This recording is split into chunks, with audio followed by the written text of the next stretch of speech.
Live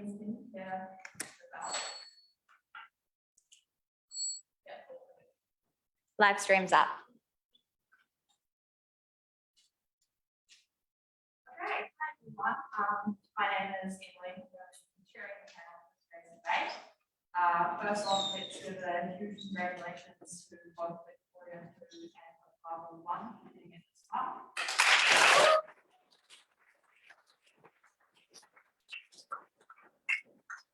So the motion that we debate today is this House and would actively discourage Commonwealth countries from becoming republics. I'll have the other members of the panel introduce themselves. And Bella's on the screen. So just one thing in terms of housekeeping today, which is that because there's a hybrid thing, Bella needs to be able to get the so if I pull the order, that just means that. Okay. Right. Okay. I'll open this one again.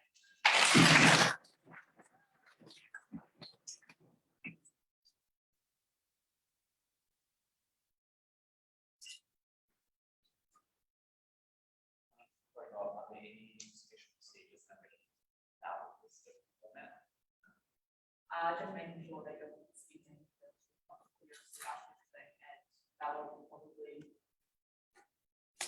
Are you okay? Are you okay for what you need to say? So the teams have a line turn on your line. You may just need to wait for a couple of seconds. And then we'll have your line as normal for an investor day. Yep.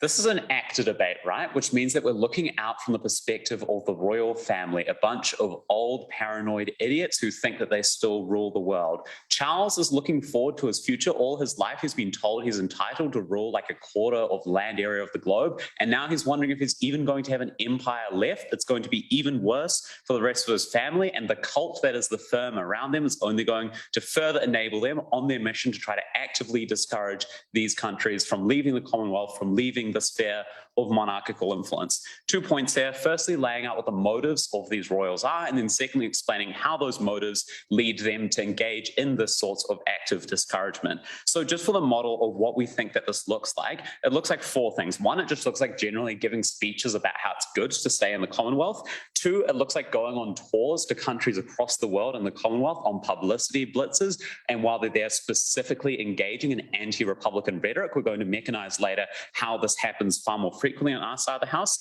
Thirdly, gifts, donations, all that sort of stuff that incentivizes countries to stay in the Commonwealth. And finally, if a country is considering like a referendum to leave the Commonwealth or passing a bill that will make it happen or something like that, putting out a statement along the lines of like, you know, our two peoples have a warm and happy history together. We'd like you to stay with us in the Commonwealth. So the motives of these royals, right? What are the traits of these people? 4 things. First is that they're really old, they're really out of touch with the state of the world as it is. 2 is that they are paranoid as hell and they're oblivious to how things backfire on them, right? You look at like the Meghan Markle case, how brutally they handled that.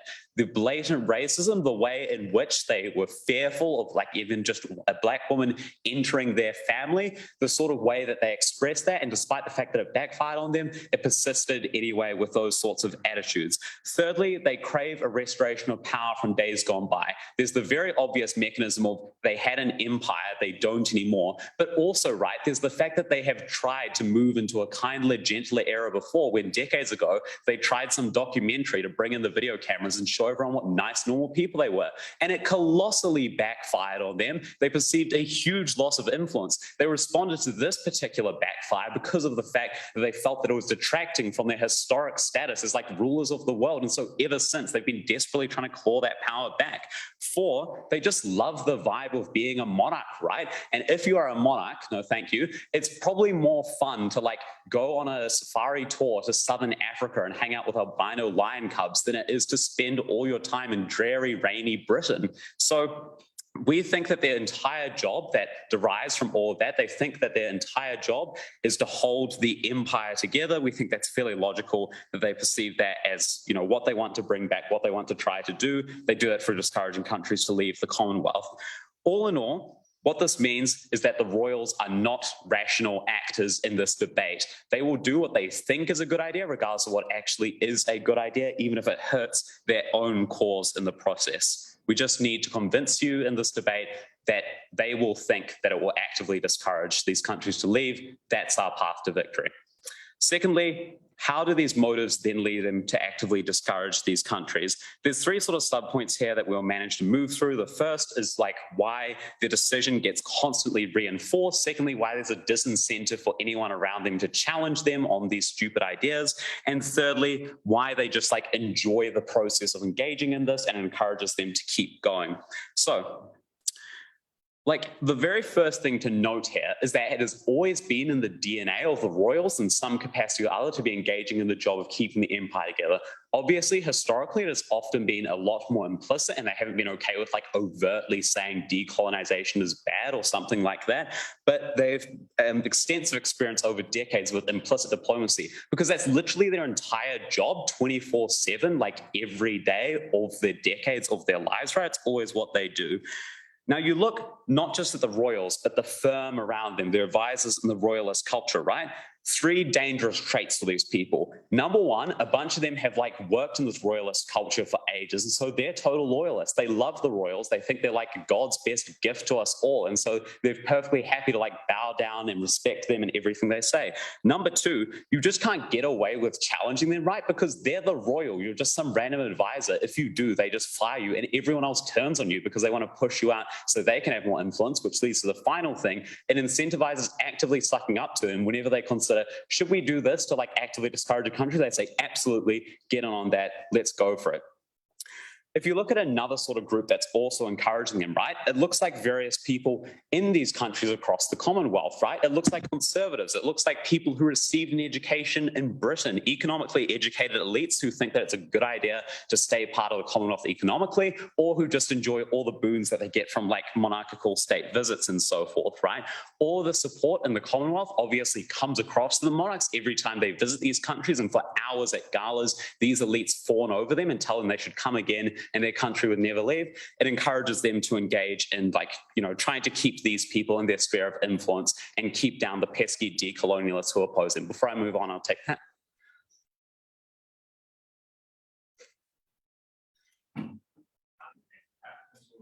When they see Prince Charles, who said that African children have ordinary smiles, rather than publicity and political bliss throughout their country. So I think probably broadly the picture looks like these elites still, for all the reasons I just gave you, still like engage positively. You probably get some people who are like, he's a fucking racist and we hate him. And you get a lot of people who don't care because there are much more important issues in the royals in their day-to-day lives.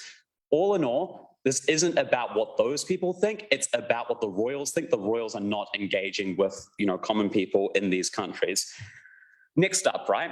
The royals just enjoy this process. As I flagged earlier, it's really fun to do this. It's just easier to justify a decision when it's something you want to do rather than something you don't want to do, like sit at home. And why this then vastly increases these sorts of state tours on our side of the house is because it justifies the expenditures, right? On their side, where they're not trying to actively discourage these countries, they don't have a purpose to go there beyond enjoying themselves. Really hard to justify the expense. On our side of the house, it's really easy to like, you know, get that money out of the British public purse. Next thing here, right, is the domino effect to consider. They look at every single member of the Commonwealth that could potentially leave as one that would like then instigate more to leave. So they put up every single fight on every single country they can to try to get them to stop. There's also much support in Britain, right? You look at like, you know, politically, the Tories are constantly dominant there. The right-wing press, they all not only support the monarchy, they pressure it to engage in this sort of discouragement. And Britain in general is just conservative in temperament as a country. We think they're happy to, at minimum, mostly not object when the monarchy actively speaks up against leaving the Commonwealth. So the overall narrative here, right, is the fact that like These royals, they believe that this is the right thing to do, and all the royal advisors and elites around them are going to give them positive feedback. So there's just no incentive for advisors to speak up, challenge and say, hey, maybe this isn't a good idea, and get instantly smited, right? These monarchs believe that they're going to lose power and influence. These countries lose a Commonwealth. It will be bad for Britain and it will be bad for themselves. Finally, final thing to note, this is a self-reinforcing pattern. Once they embark down this path for all the reasons we've given you, every single opponent who challenges them is another sign of evidence that these countries will slip fast out their grips if they don't act further, if they don't tighten their fists tighter, while every supporter feeds further into the delusion that this can work.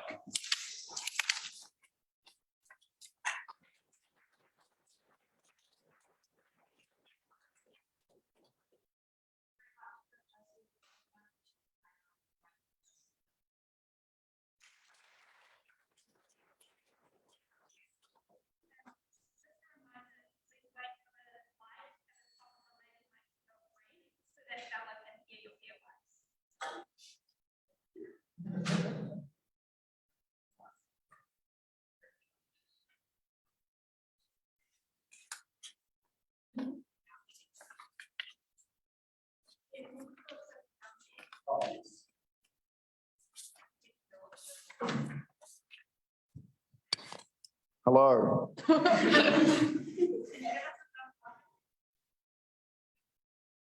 Marvelous.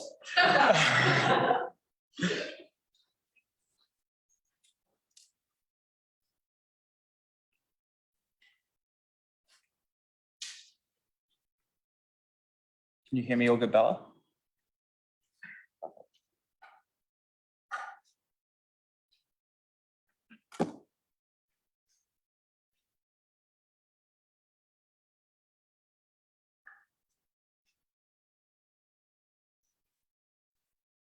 On side negative, we provide two pathways to win this debate.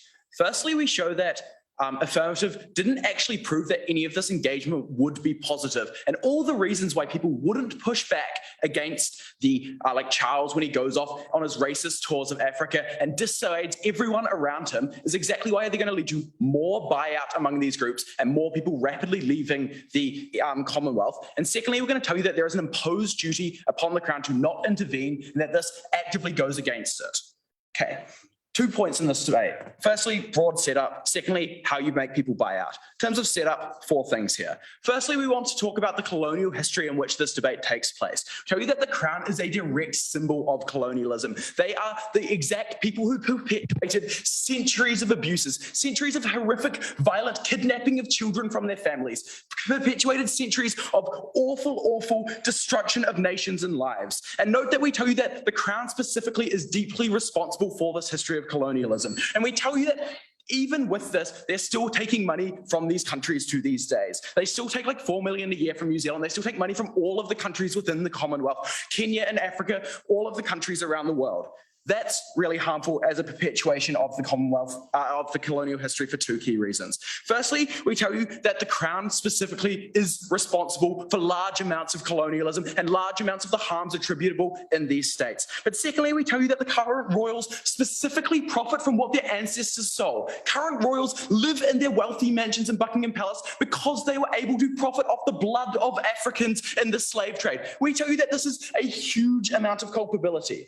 What does this mean when we look at the active framework in this debate? 2 things. Firstly, we tell you that there is an imposed duty upon the royals to engage. Grace, I've read the markings, like the thing you wrote for Australs. You're able to have imposed duties in active debates. This is something which they should be dealing with. We tell you that this debate is this duty is normatively imposed upon the Crown for 2 key reasons, right? Firstly, because of their direct culpability that they caused a lot of these problems. And secondly, specifically in this debate, that they are intervening in a way that then this duty not to intervene in states and coercively intervene in other states is being directly infringed by all the ways that Ellie wanted to step up and say that they were going to intervene. At the point in time we are going and giving speeches and political parading and trying to intervene in other states, that is the exact sort of legacy which is really harmful from colonialism. So what we tell you in this debate is that if you want to buy into this duty framework, we tell you that you cannot simply go with side affirmative on the fact that this is such an egregious breach of an imposed duty upon them. But secondly, we'll deal with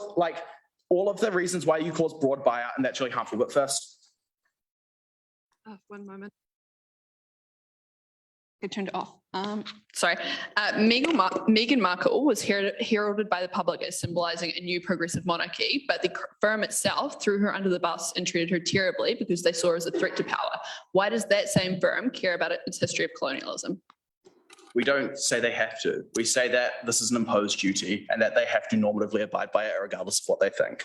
Okay, let's talk about why it is specifically that the royals are going to be bad. And note that a lot of this analysis aligns with the stuff that Ellie already told you at first because they didn't link this into how they act, right? We tell you that the royals are brought up in a way which makes them really likely to bungle things, right? We told you that they are in an isolated white environment for a lot of their childhood. They have fawners who never tell them that they're wrong, so they don't get social ramifications for their action and social kickback when they fuck things up. They're old, which means that they're like coming from a different like social expectation. They think it's fine when Prince Charles gets up and talks about watermelon smiles, as horrific as that is. That is really problematic for when they're trying to win the hearts and minds of places and trying to discourage them from leaving the Commonwealth, right?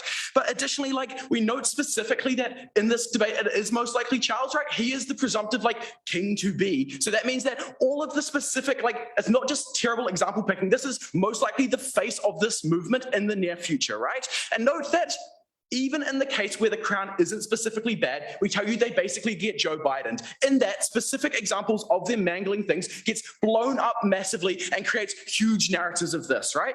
Why is this, right? Two key reasons. We tell you that there's popular narratives in education and in post-colonial states about why it is that post-colonial states like to blame issues on, rightfully so, on their former colonial masters, which means there is internal dissent against those former colonial masters. The problem of, or the reason this is important in this debate is that at the point in time where there are small bungles, they get escalated because it aligns with these ideologies. But secondarily, it's just fucking funny, right? Like at the point in time when you are trying to make fun of a really old racist white dude and he fucks up and you're able to make fun of him, that's something which people enjoy and like to spread, which means that these like narratives of them being incompetent are really, really broad.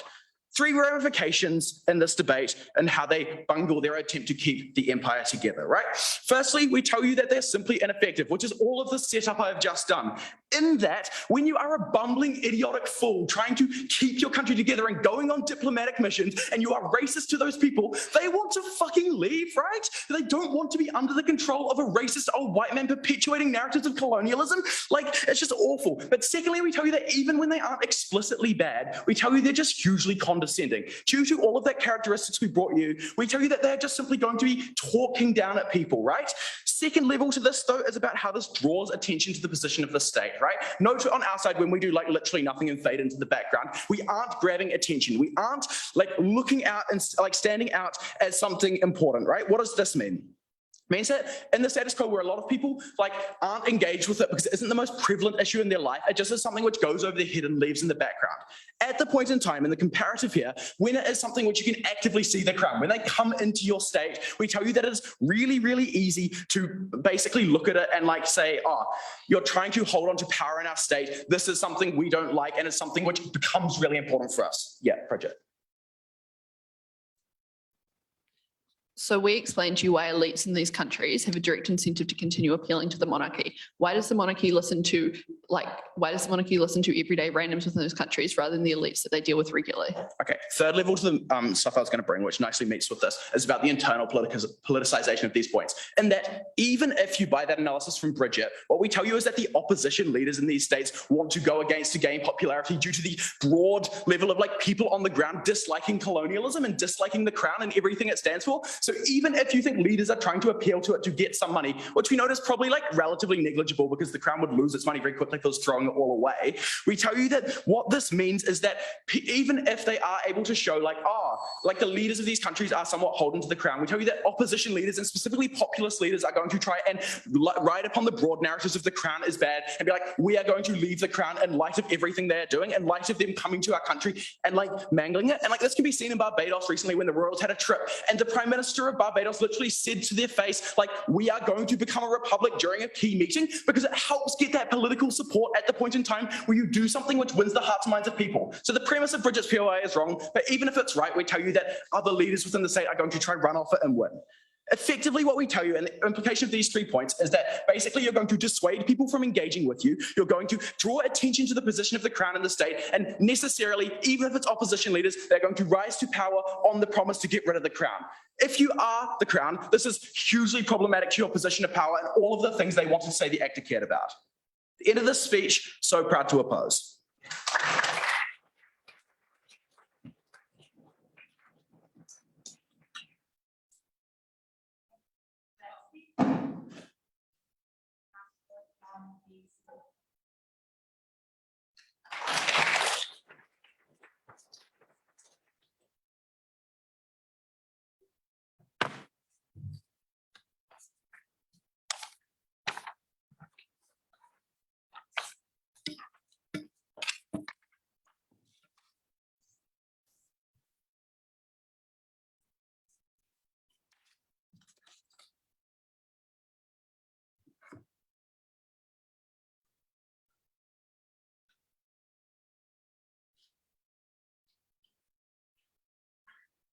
Right, that was a very odd speech because this is an actor debate.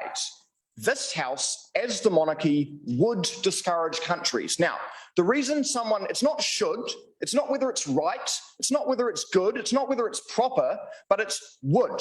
The reason someone would do anything is because of the motivations that act upon that person. So to the extent that you accept their analysis that the royals are self-interested and value themselves and have never been told no, and have previously been doing this, then presumably their motivations remain the same.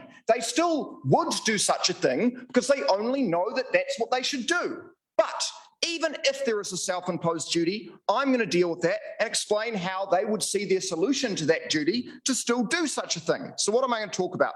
I'm going to talk about the self-imposed duty that supposedly exists. I'm going to talk about their motivations and why they would carry out this action. And I'm going to talk about how this action occurs, elites, that sort of thing. So first, the self-imposed duty. Now, what did we hear? First, we heard they have a duty not to intervene because colonialisation was terrible, and so they feel they shouldn't get in the way of countries becoming republics or interfere in their politics. First is just a basic fact check. The royals for a long, long time have been involving themselves in the politics of colonised nations, going on tours, making speeches, doing such things. Like Will and Kate literally have been in Jamaica just recently. So if it was true that they did have a duty not to do that because of the horrors of colonialism, which we've known about for a while, they would have already not been doing that. But second, the royals don't think they're responsible for the atrocities of colonialism, because for a long time they haven't been in charge of Britain. They haven't commanded her armies to go out and besiege nations, kill people, right, and enact violent, brutal, attacks, right? Rather, they've seen themselves, as we explained and unresponded to, as having the soft power, the idea of heading the monarchy, heading the Commonwealth, being the cultural touchstone that influences the politics of other nations in a cultural way. So to the extent that they shouldn't do something because of colonialisation, they don't blame themselves. But additionally, even if it was true they had a duty, the royals often counteract things they should not do all the time. Like recently it was found out that despite everyone thinking it's the norm that the royals don't interfere in lawmaking, like Prince Charles has been writing memos and advising the British government on laws related to his property and property in general in Britain for a long time. So they do things that they shouldn't do because they want to do them. But finally, the further point is that they probably think the solution to any issues being faced by colonised countries is to motivate them to stay within the Commonwealth, because they believe it is good for countries to be in the Commonwealth and under the monarchy, because they think that they are helpful and are important and make good cultural touchstones for people, because they're the people that open recreational centres in countries, right? And they come and present gifts to Kenya, like diplomatic gifts, and they help facilitate communication between colonised nations and the British states. They probably believe it's good to the extent that a duty could exist that these countries stay within the monarchy, right? But once again, as we explained to you, and let's talk about this now, what's their real motivation? It's not to make up for the harms of colonisation, which they don't even believe are true. Like if you believe Charles is a racist, he probably thinks it was pretty much fine and all good and people are complaining too much, right? But what are their motivations? as we told you, they believe they are important, they believe they are good, and they also particularly don't want countries to leave. So one country leaves, they're worried about the domino effect. Other colonized states will leave. They'll be, instead of ruling an empire that covers most of the globe, will be in charge of very little. This is particularly true on the leader of the family de facto currently, Charles, who is going to inherit the position of being the head of the family, who doesn't want to come into power at a time when people are abandoning the monarchy. So they're incredibly motivated to act, but note it's not a rational motivation. They aren't motivated to do something to stop if it's not going well because they perceive it is. For example, the Meghan Markle situation was terrible, right, for their image, particularly in other nations which they might want to influence, but they still did it anyway. No response to the fact that the firm influences them and tells them they're making good decisions. What did we hear the response to? Well, they said, okay, well, they'll go to these countries and they'll be embarrassed perhaps when people are rude to them, and therefore that could discourage them. Couple of things here. First, these people are incredibly arrogant and self-interested, right? So to the extent that they're embarrassed or people are rude to them, one, they'll have advisors that tell them it wasn't their fault and that person was speaking nonsense or that wasn't appropriate. But B, they might just not feel embarrassment. Like Charles has done a ridiculous number of embarrassing things in his life that anyone else would be mortified to do, and he continues to do them because he does not feel that sense of self-consciousness because he's not a regular man, he is a monarch, right? But additionally to that, that just reinforces the fact that they should have interfered earlier. So the Jamaican Prime Minister speaking about how Jamaica wants to leave the monarchy just indicates to the monarchy it was better they went on the tour early so they could have headed this off at the pass. What was the next only response? It was, oh, well, people in these nations will not like Charles because he says racist things and therefore they will be opposed. And I have to presume the extent of this logic was that will mean it won't work out well, so eventually they'll stop trying to interfere, right? Because that's surely the only benefit they could bring. But a couple of things here. First, even if it's not working out, they obviously have people to tell them that it wasn't their fault, so they'll continue doing that. But not every elite would be against them. There's a couple of scenarios to look at. First, in some countries, common people really like the monarchy because the monarchy is not simply seen as a symbol of colonialism, but it's a symbol of people who come as cultural touchstones. They go on tours, they kiss babies, they open rec centres, they talk to people and engage, right? So you might have common people supporting them, even if the educated opposition believes they shouldn't be part of the monarchy, so they'll still get some support. But additionally, amongst the elites, there will be people who simply don't care what the royals are doing currently because they're occupied with other business, but there will always be people that want a connection with the royals due to money, due to the perception of conservatism that it's good to remain with Britain, or simply policy wonks that feel this would be the best way to maintain good connections with the British state, not just with the British monarchy. I'll take you now.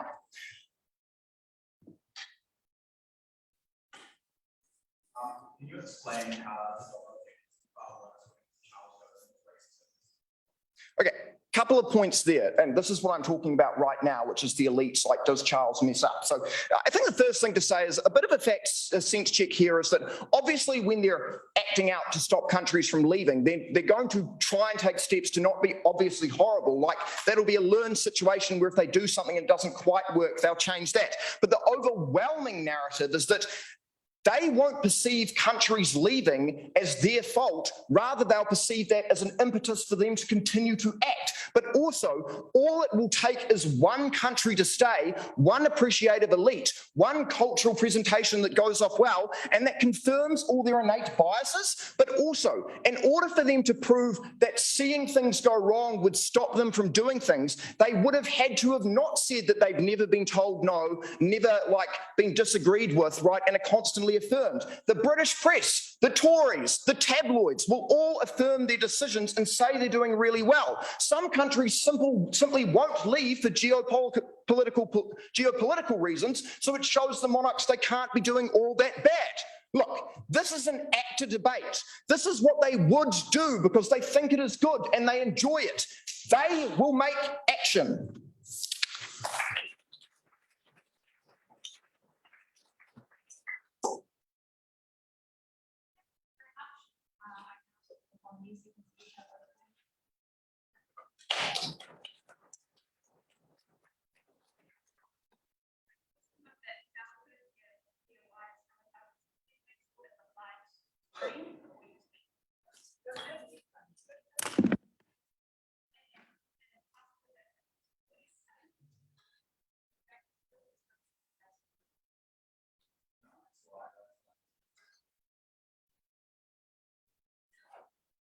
I take my mask off?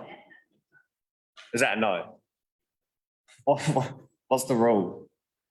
Can I take my mask off? Just speak? No, all right. Sweet. Right.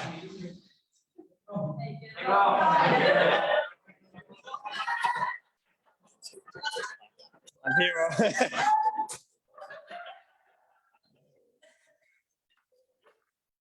Sorry.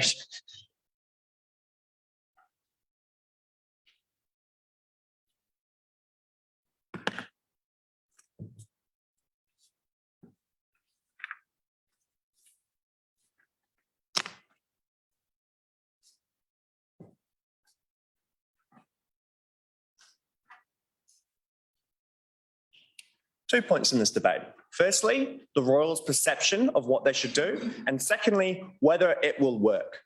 They rested their case on the first point, but we think we can win on either. But we would argue in this debate that the second point is more important because that tends to be how people make decisions, whether it works and whether it's actually effective.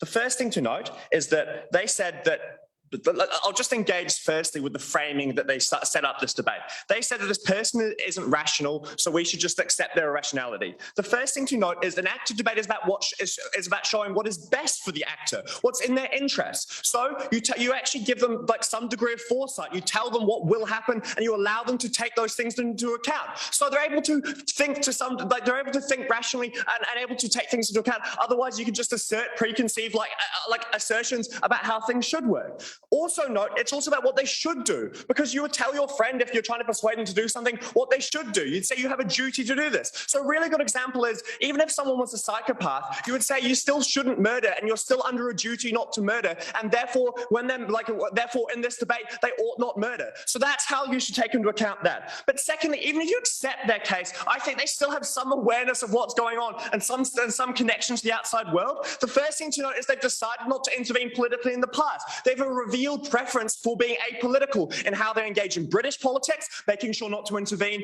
making sure not to pass comment, only engaging with politics through the weekly meeting with the Prime Minister. But also more broadly, they've been especially careful with dealing with post-colonial states around what they say and how they engage with it, because they recognise the dangers and risks that could happen if they make the wrong comment. So I think we can assume some rationality or foresight.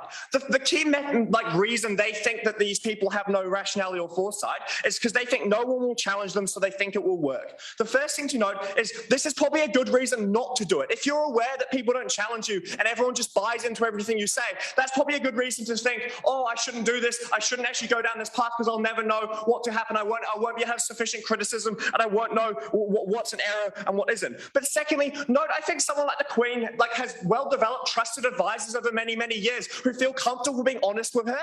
She has very close people who she's developed and brought through many, many years who are able to tell her when things have gone wrong, who are able to help her improve. And I think that's something that you'd select for in an organisation like that. They're not just interested in having someone agree, they're interested in helping someone improve themselves and that sort of thing. The third thing is the monarchy engages in the outside world. They read the news, they engage with the press. The Queen and Prince Charles regularly have to engage with the media. They have to make comments to Boris Johnson. They've actually been shown to be very politically attuned and aware of what's going on in that sort of way. The next thing they said is that the royals have been racist in the past, so there's no duty on them to not be racist in the future. The first thing to note is I think Kier didn't listen to how Jaiden set up the duty. We didn't tell you the duty that they aren't racist, but we told you they feel like there's a duty to not intervene politically within this environment. And that's an important distinction. The first thing to note is that they recognise that they benefit. The first thing to note is it's not even contingent on them not being racist, because they recognise they're in a constitutional position as the head of state. So even if they don't buy into even if they think the worst case scenario and they're horribly racist, they recognise that they shouldn't intervene because they're a neutral head of state who has a role in guiding stability and that sort of thing. And they've shown themselves to buy into that in the UK, in how they govern themselves there, and in other colonial states. But more broadly, they feel that they have a duty not to intervene because they recognise that the interventions in the past by their family and the way in which things have been done have actively been harmful to those countries. They've caused wrongs, and they're well educated in the sort of things that their family has done because they have to be politically aware.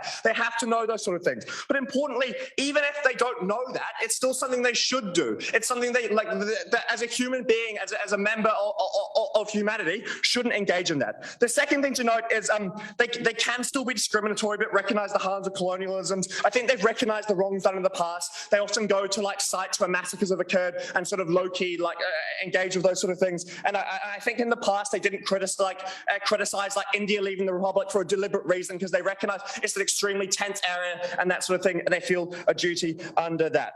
The next thing that they said is that they think they rule the world and they buy into colonialism fully. I think I've dealt with that to some degree, but I think the first thing to note is I think they were very willing to accept the end of colonialism because they bought into that history. They were happy, like they were reasonably happy for their empire to leave. It didn't really affect them very much personally. It's not like the most important thing. They can probably still go on holiday, and there are probably still other Commonwealth nations they can go to. It's not the most important thing for them. But secondly, it's not like they really have meaningful power, or the Commonwealth affects them massively in that way. The other thing they said is that embarrassment is not so bad. So even if things go wrong, it isn't like something that motivates them. I think the first thing to note is I think the Crown is highly media conscious. They're hugely egotistical and they care what the public thinks because they've been told that the public loves them. So that means if there's like negative stories about them, it really, really hurts their feelings because it conflicts with the narrative that they've been raised with and the narrative they've been told. So insofar as something bad does happen and there are gaffes that are publicised and they're told that they're racist, it really hurts their feelings and they don't want to do that sort of thing again. Okay, how does this actually play out when they actually go campaigning? The first thing to note is that the royal family is already perceived poorly in a lot of these countries, and a lot of people are like relatively negative towards them. Often the founding stories of those colonial nations has been like escaping the yoke of the empire and escaping the yoke of the colony. That's the story that's told to kids in schools, and that's the narrative that people buy into. Importantly, there's also been scandals, things like Prince Andrew and Meghan Markle, so people are prone to thinking they're racist and looking for an excuse, but also there's just a perception that they're elite. What that means is if there's a single gaffe, like let's say the thing goes across like really well, if there's a single gaffe where you like say something wrong or it's misworded, it gets put on social media, it gets highlighted, and that's the thing that people see in those countries because that's the story that plays well in the media. Everything's played up. So even 99.5% of the time Prince Charles does well, it gets played up in those countries. He's portrayed as a racist and people really like that narrative in that country because they're looking for an excuse to hate them. In the comparative, when they're neutral, when they seem calm, and when they don't buy in, people like don't really have a reason to like hate them. There's no excuse because they just don't make a statement. They're calm and relaxed. That's really important because I think the royals generally recognise that. They've done that in the past and it's been relatively, and it's been quite effective. And they've shown they're willing to do that in the UK as well in how they engage in diplomacy. I think their media training sort of thing has told them how to do that. The next thing they said is the royals are quite good at diplomacy. I think it's probably not true they're good at diplomacy, but no, I think engaging with the public is quite different. When they go on tour, they have to meet random members of the public. They have to go on the news and have to deal with interviews and that sort of thing to a greater extent. I think it's very different campaigning as like going to a nice dinner with another diplomat who's going to be really polite with you than engaging with people who are against you, who are actively like not supporting your method and see you as an image of colonialism and an image of hatred. Note that the royal families aren't politicians. It's extremely hard to media train someone or to have someone who's good enough to deal with every single member of the public. They're just average people with average intelligence who like are from Britain and are probably racist as well. It's very likely they say the wrong thing. It's very likely you see Prince Charles say things like Africans have watermelon smiles that immediately puts off everyone within that country. It's extremely harmful, and they've seen those things happen in the past and they know they shouldn't let those things happen again. They've recognized like the harms and the bad media press and what it does to the royal brand, and that's what they care about, and they don't want that to happen again, and that's what they recognize is likely to happen. They do tend to meet members of the public as well. My phone's turned off, but yeah. Basically, I think like most people within these countries are looking for an excuse. The moment that something comes forward, they say the wrong thing, that's when the media can spin it. That's when the one gaffe goes viral on social media and actively harms your ability to improve your, to actually prevent this from happening. In the comparative, at least we're neutral, we can stop the domino effect that they said is going to happen.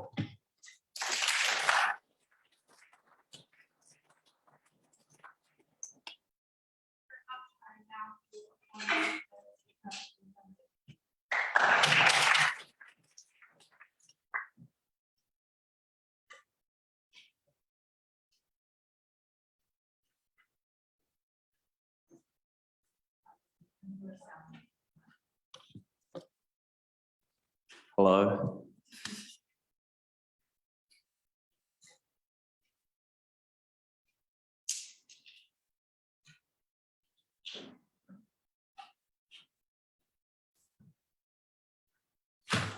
Oh, look at yourself. is weird. Okay.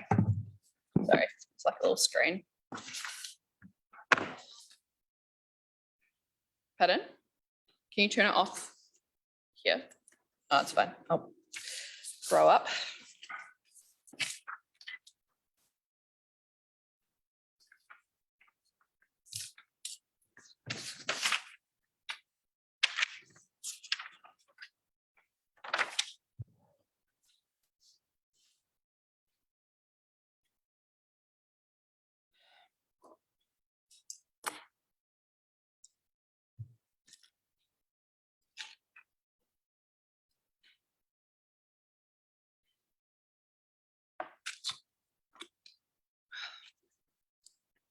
All right, can we run?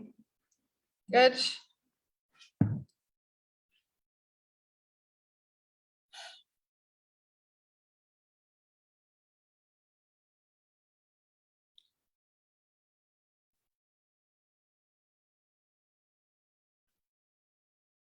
Prince Charles, I think that's his title, is likely to be a deeply, deeply insecure person who has big time mummy issues.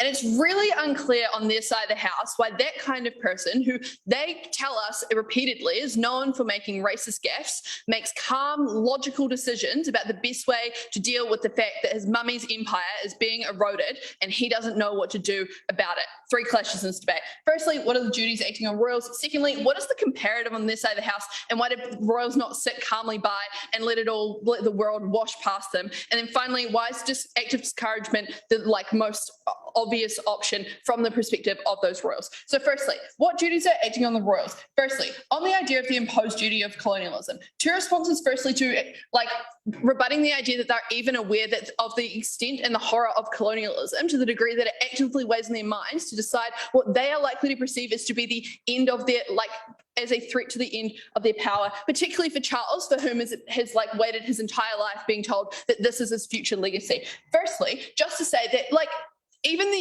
every aspect of their lives has occurred in this bubble, even fundamentally, the British education system, when you go to Eton and exists within these private school spaces where everyone around you is a direct benefit and descendant of those colonizers, it's really firstly is renowned for having terrible education systems, but secondly, it's unclear why you take all these really privileged people and shame them.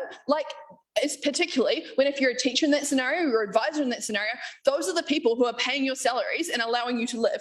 But the second thing to say here is that they never responded to Kier's piece of material, which is the historical disconnect, right? None of the current royals have been the ones ordering Queen Mother's ships to go and sail to distant seas. But the second thing the additional layer to address here is why they've never explained here, given this duty, why their mechanism of staying calm and sitting by is likely to be the way they respond to it, right? Because even if they recognize that this is the duty acting upon them, I think it's unlikely that they see the massive empire as being the piece of wrongdoing here. Why? Firstly, we argue that they're likely to see themselves as benevolent, right? Particularly in comparison to other colonial countries, because lots of the countries in the Commonwealth are relatively underdeveloped compared to liberal Western states, right? So they're likely to see themselves as giving a mechanism for countries like in Western Africa, like in the Caribbean, who otherwise would not have access to things like Western style globalism, and means through into that. That's means the royals are likely to see themselves as inherently benevolent in that situation and have already met that duty. But the second thing to say here is particularly in comparison to other colonial countries, right?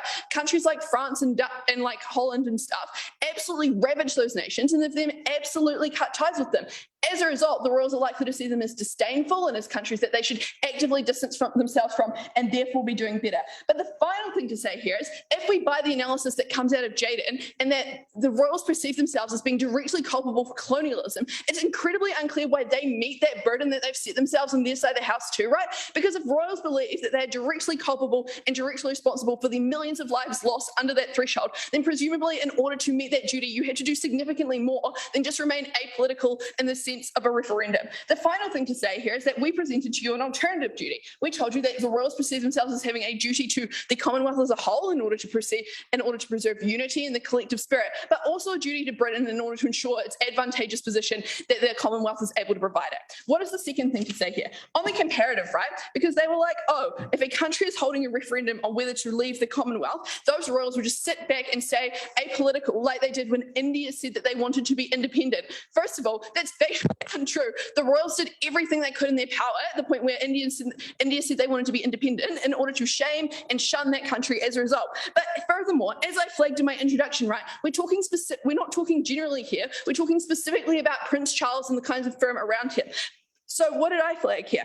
As I flagged in my introduction, it's someone who perceives this as to be his legacy. He's deeply insecure about his position within the firm, particularly because he's been seen as the problem child of the firm since the Diana saga. But the second thing to say here is he sees his personal responsibility to further and preserve the legacy of his mother, the Queen. Therefore, every country that leaves the Commonwealth is seen as a personal direct failure. Those are likely to be the personal incentives acting on Charles, but there's a lot of other external incentives that they conceded on their side of the house. What was that? Joe told you about the massive amounts of tabloid pressures that exist, that are used to pressure and inform the royals. But secondly, there's political pressure acting on the royals. The Tories, the people who are in the air, are saying, you are the stalwart, you are the threshold that keeps all of us together. It's really important that you continue to do that. Finally, we told you about elites within the countries that are having referendums, saying to the royals, no, you're so important, we value you so highly. And that's something that's reaffirmed by the royals themselves when they go on these tours and they interact with people who tell them how wonderful they are, who do the shit like curtsy and all of that kind of thing in order to indulge their sensibilities. What does this mean? What we actually think happens, and what's far more likely, is that when Charles is told that, oh, now you have to remain apolitical, now you have to remain quiet, it's really unclear why he takes that advice, right? And if this becomes a firm precedent, it's probably far more likely that he goes rogue, right? Because that's the kind of thing Charles does, as they've told you all down our line. He says things that he shouldn't. He talks to people that he shouldn't. He goes to the media when he absolutely should not. So if this is something that he disapproves of, he's probably more likely to go to the media and himself. He's probably more likely to make public statements outside the threshold of the firm, which means all of the media training and stuff they wanted to talk about is an infinitely worse harm. What was the comparative on our side of the house today? Firstly, we told you, I think there's probably some light wrapping up there. The final part of that point, right, is that it's likely to be far more worse and far more racist than any sort of act of discouragement that's facilitated by the firm by their own analysis. Jaiden.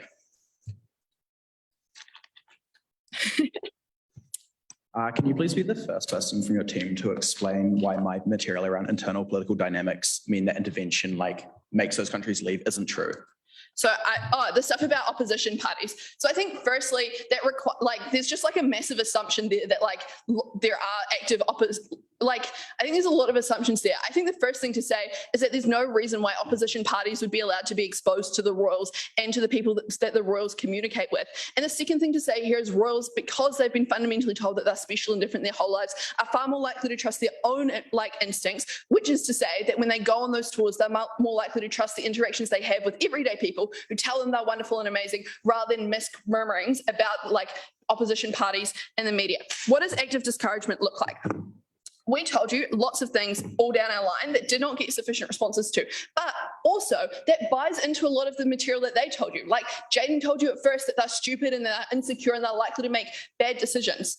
What does this mean? It means that if you buy that basically that the framework of what is likely to motivate the royals, even if it isn't particularly rational or even if it isn't necessarily good, that means that our path to victory has already been acknowledged by them in most cases. And if I've successfully knocked out of the duty, like the external duty stuff, which I think I have, we have to win. What is this thing to say here? Basically, because everyone around them indulges and continually says yes, but secondly, because this poses a direct threat to their legacy, it seems far more logical to you from that position to actively speak up and actively engage. Because the problem here is that if you sit by quietly and remain apolitical, then you continue to see your legacy erode, you continue to see your wealth erode, and you continue to see the quality of life for Britons, which you hold yourself responsible from eroding. That's an unacceptable trade-off to all of the royals, and it particularly gets worse when Charles goes outside the firm. Proud to stand.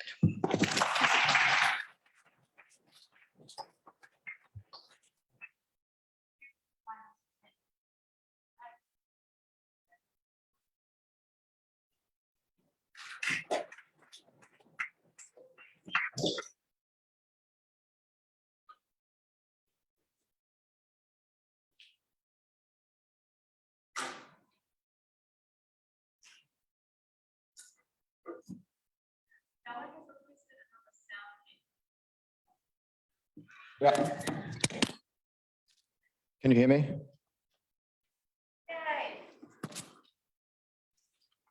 Oh, right, sorry.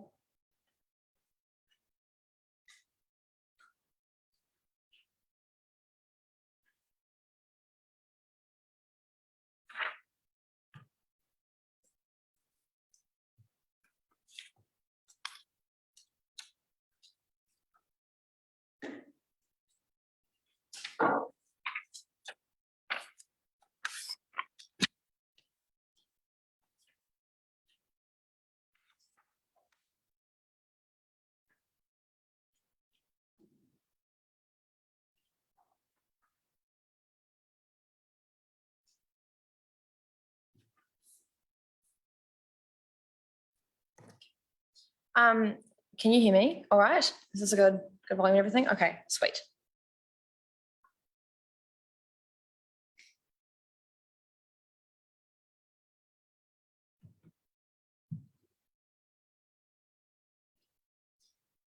If as judges you buy that actors should do things that are, I don't know, in their best interest, then you probably believe that we've won this debate by quite some margin, because we have two paths to victory. Either you believe that there is an imposed duty that these people ought to feel culpable for their actions because their ancestors were culpable for colonialism and they continue to profit off it and therefore have a duty to not continue to intervene in countries and with the intention of trying to benefit.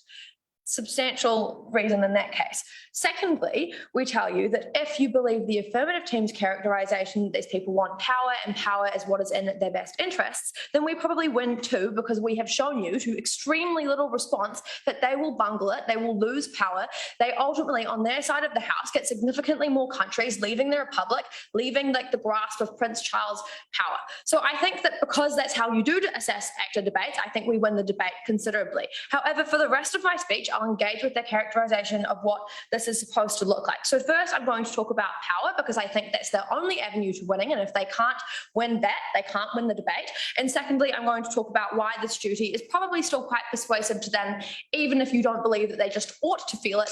We'll show you why they probably actually do. Okay, so on power, I just want to clarify that basically royals know that they're pretty crap. Right? Okay. They try their best to not necessarily be racist, but fundamentally, because of how they've grown up in an extremely white context, they cannot connect with other cultures and with other people.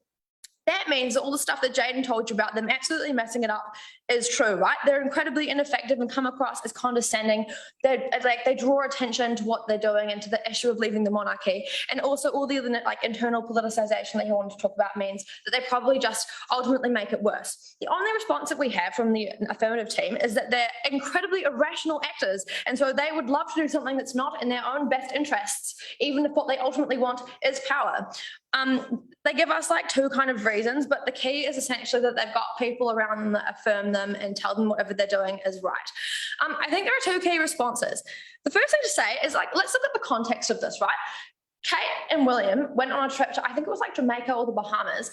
Everywhere they went, they were met with protests. You're in the car, you're looking out the window, you want to see happy, smiling, waving people. Instead, you see rows and rows of people with signs saying, let's form a republic, I hate the monarchy, booing at you. It is difficult for the affirmative team to show you that they have no idea that they are incredibly disliked.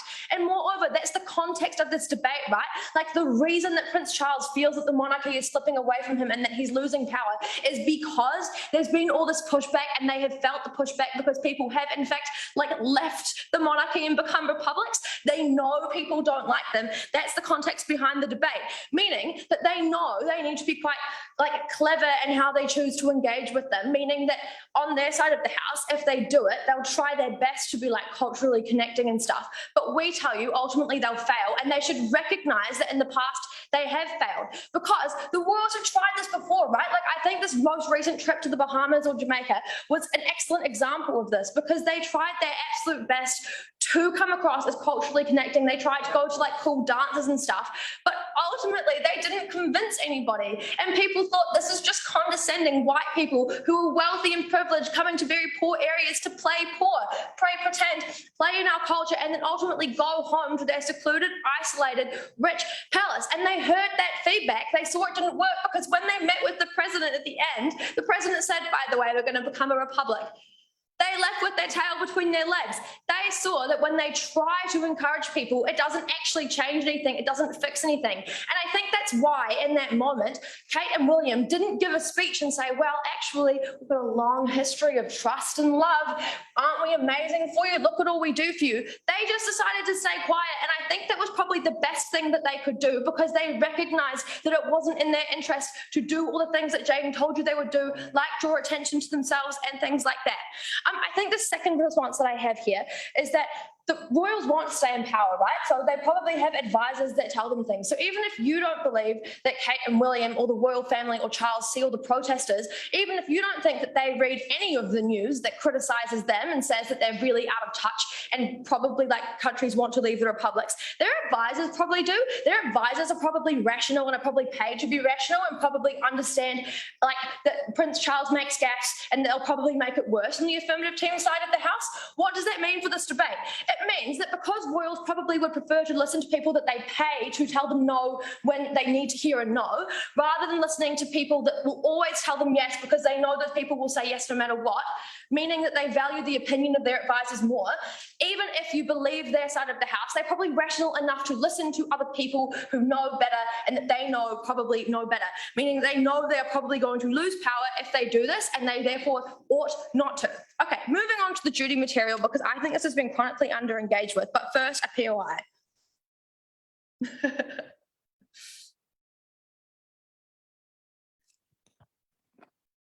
So given all the material about why Charles regularly makes gaffes, why does he listen to the firm and remain within the firm's media like advice and stay silent? Yeah, so I think that this was just like within my initial point, right? I think it's just that Prince Charles at the moment, he really does think that he's doing the right thing. He's trying his best to culturally connect because he's been told by the firm, oh, you should go out and try your best to like engage with the people, blah, blah, blah, blah, blah. And he's tried his best, but him trying his best still really messes it up, right? So the firm has realized we should not send him on these cultural trips anymore. And he's like listened and obeyed and probably just won't. But even if he does still make a few gaffes, we think that because he'll just be making like the occasional comment or whatever and like is, you know what I mean? Like isn't just going to be going out to give random media interviews and he probably represents the royals. We still think ultimately the royals probably ought not to like put out the statements, do the interviews that are televised and pre-prepared and planned. We think it's probably worse on their side of the house. Okay, now on this duty, basically the key push that we've heard is that these royals aren't going to feel responsible for what they've done because they feel like their ancestors did it, not their own. However, I think, first of all, I'm just going to repeat the context and like why this is so important. Essentially, when the Crown intervened in these colonial countries to try and like do their best to like help them and asserted their own morality on them, they severed people's ties with their culture, with their language, with their spirituality, and also their like in that their connection with their ancestors. I think the Crown probably knows that, right? Because you've heard all this media criticism, you've seen the effects of it, and you've seen all these people trying to like leave and become republics. But equally, I think you do feel bad for the actions of your ancestors because you've benefited, right? They know that they've benefited. They know that substantial portions of their assets and their profits are from colonial times that their ancestors personally pursued, right? They continue to benefit and they also therefore continue to be reminded of what they've done when they look around them at the wealth that surrounds them, when they look at like the benefits that they've gotten. We think they look at that and they feel bad and connect. They tell you that they believe that they're really helpful, but that's probably not true, right? We think that they probably try to be helpful to offset the wrongs that they know that they've done, and that ultimately if you're taking millions from a country every year and like revenue, it's probably better to just like give those gifts and not take that money, and ultimately just try not to intervene. Final push we heard from Bridget is like, what are they going to do instead? And we just say like, don't intervene in the countries when historically you've intervened and it's been disastrous and separated those people from their cultural ties. Ultimately, what's best for the royal family is just to leave it alone and continue as they are.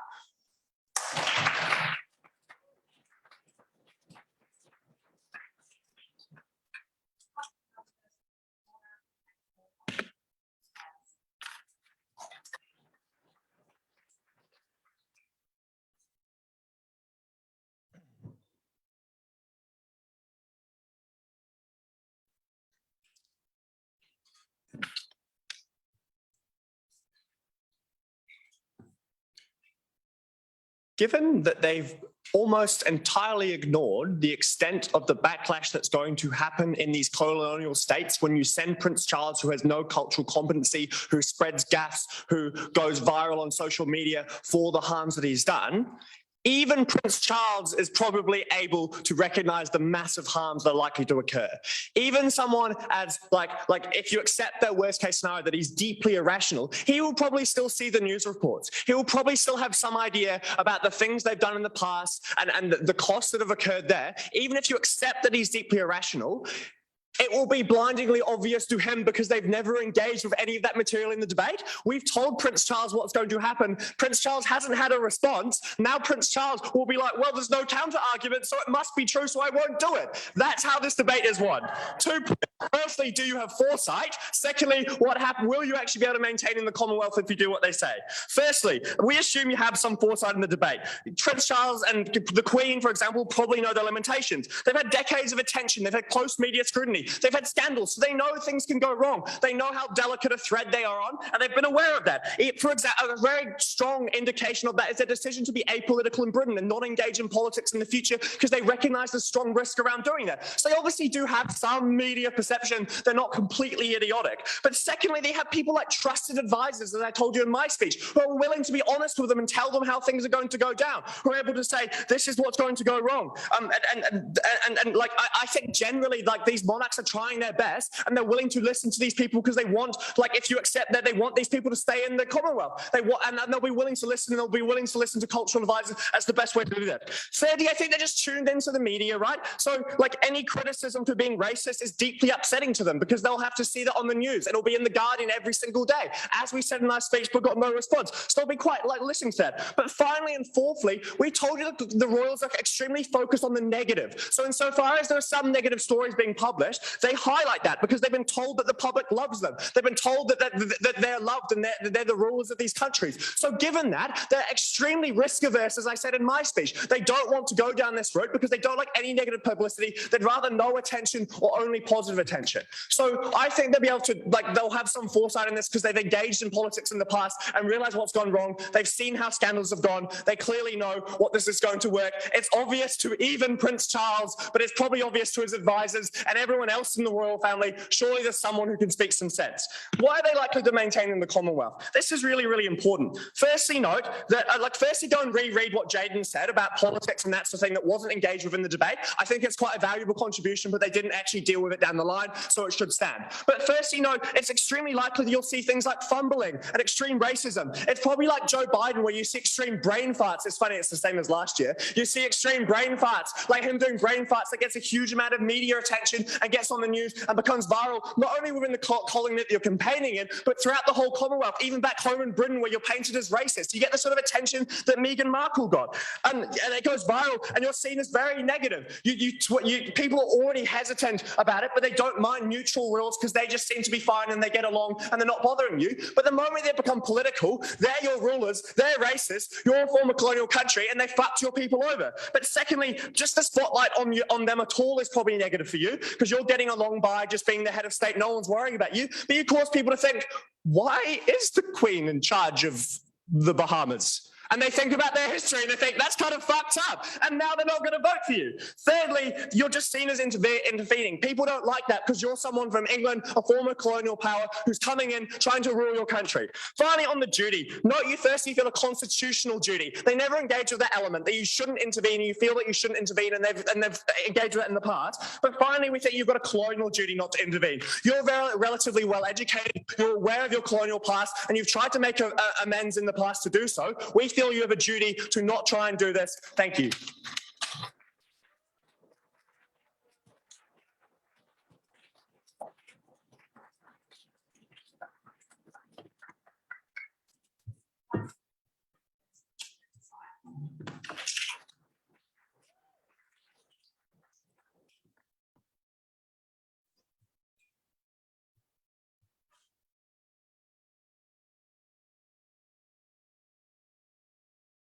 Okay, so it was at 5 seconds before the end of his reply that Joe got to the duty not to intervene because of colonialism. So clearly the most important point in the debate they perceive is that of what they think is best for them to do for the Commonwealth. So let's talk about, will they make a gaffe? Will they perceive that they are fucking up? And the nuance here is that everything they wanted to say about perception has already happened. They've already done horribly racist things to Meghan Markle, which got them criticised by the vast majority of the press all throughout the process, and they still did it. Charles has already made constant fuck-ups, but he's still continued to do them despite negative press. They've already been going to places where there have been protests, but they still continue to do that. So all of that analysis, for it to be true, there must be some new and special circumstance right now that means finally it clicks. There simply isn't. It was never proved, so we win that, right? But what else did they say? They said, well, their advisors will tell them that they shouldn't be doing this. But first, this ignores what Bridget told you, which was the firm, even if they think the monarchs are doing badly, has the incentive not to tell them because they're worried they'll go out on their own, avoid the advice of the firm. So the incentive on the firm is to tell them to keep going so they can control them. But additionally, they never dealt with the fact that all their little toadies around them, right, are concerned that they will insult the royals, that if they tell off Charles, as we said, he might fire them because he believes he is superior, right? So no dealing with that. But the second thing, the media and the protests, they never engaged the fact that if it's true that they don't like negative press coverage, as we told you from first, the conservative media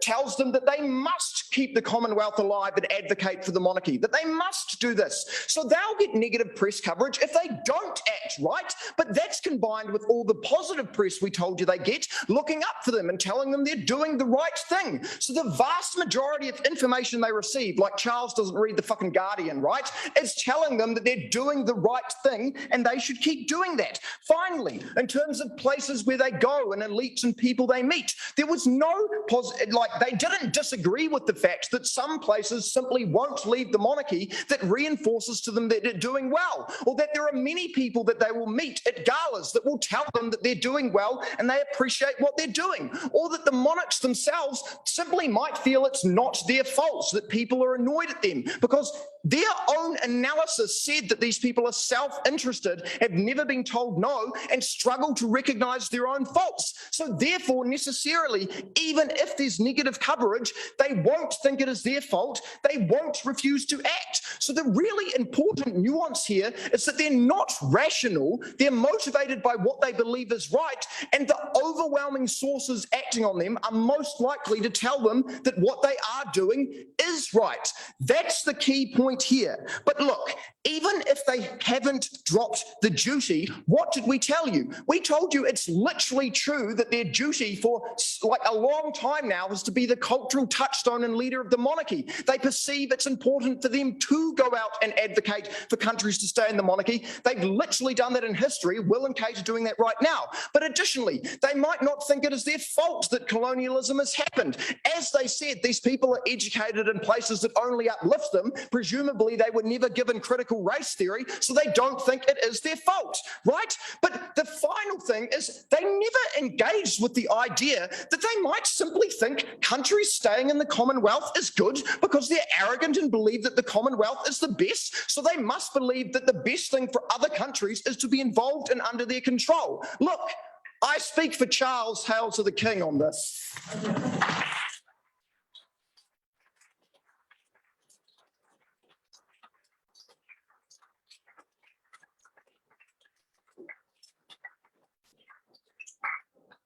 Let's have another round of applause.